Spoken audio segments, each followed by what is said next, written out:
Well, thanks so much for joining us on Shine TV for Reflections on Waitangi. It has been a wonderful day so far, and such a privilege to be sitting here in front of Te Wharirunga and to be a part of the commemorations and the celebrations, the festivities of Waitangi Day. It's my privilege to be joined by Brad Haami and the Venerable Dr. Lyndon Drake. Thank you very much. Tēnā kōrua to you.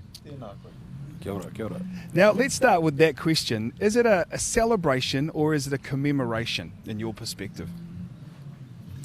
Well, I was just down at the stage there and I heard Pauline Hopper, who's part of the Hatia Kapahaka group, and she quite happily described it as a celebration, and I think there's a way in which we can simply take it as a celebration and to rejoice in the good parts of what was there. But I think it's probably also important to think of it as a commemoration, so that we have an opportunity to acknowledge those things which were painful, or perhaps even the way in what we celebrate turned out not to bear fruit in the way that it could have done. And so to commemorate, I guess, means to call to mind the hopes that were there, and also to recognise that those hopes weren't always met. Yeah. Lyndon, you mentioned it's a bit painful. Why do you think, Brad, that it has been painful over the years, or perhaps is still painful for both sides? Oh, I think because the treaty was meant to be a document or a memorandum of understanding, maybe, of how Māori and the British were meant to be. But that all kind of turned pear-shaped pretty quick, okay, which resulted in land wars. And the wounds of those confiscations and land wars are still alive today and well. And so when our people come to Waitangi Day, all of that history and those hurts and wounds, they're inflamed, they come to life. So our role as ministers is to actually bring some healing to that. So, and on the other side, you know, you have Pākehā people also who don't want to talk about it. It's too hard and too painful to talk about it because they feel, some people feel it's their shame and their fault, but other people are totally ignorant and have no idea about it, so it's not really even on the radar, you know. So you've actually got a whole lot of different points of view of and levels of woundedness and levels of ignorance across the board of the country that we have to bring some clarity to.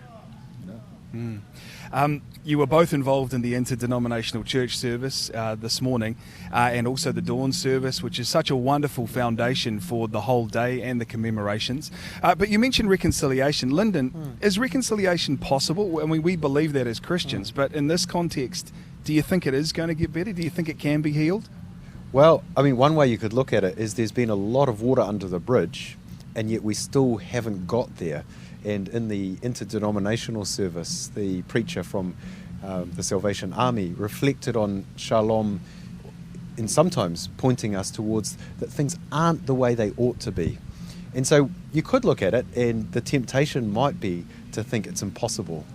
I think the beauty of being able to meet here as Christians and to be able to have a Christian service to start the day and then the interdenominational church service is it does remind us that our hope is not in human effort and endeavour to achieve this reconciliation, that in fact it is beyond us.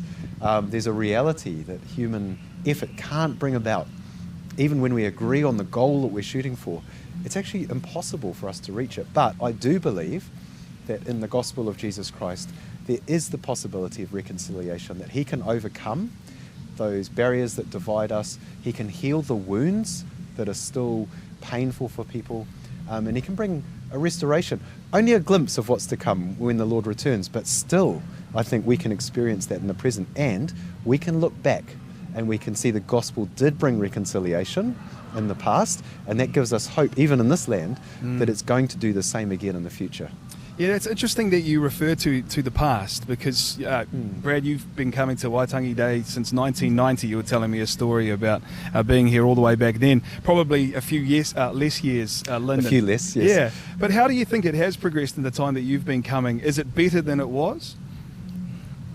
I think that, like when I was here in 1990, I was standing at the bridge when the Queen was coming. I think it was 1990, and man, everyone just converged on the arrival of the Queen. And I was standing next to one of my colleagues who took a T-shirt off and threw it at the Queen, and everyone the police just went, whoa.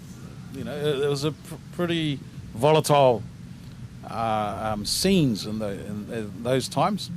And but then you come to today, it's very a lot peaceful, and I think that's probably due to a lot of work done at governance level to bring the treaty into governance through the government agencies and into its proper place within the tribal structures and the settlements and all of those sorts of things.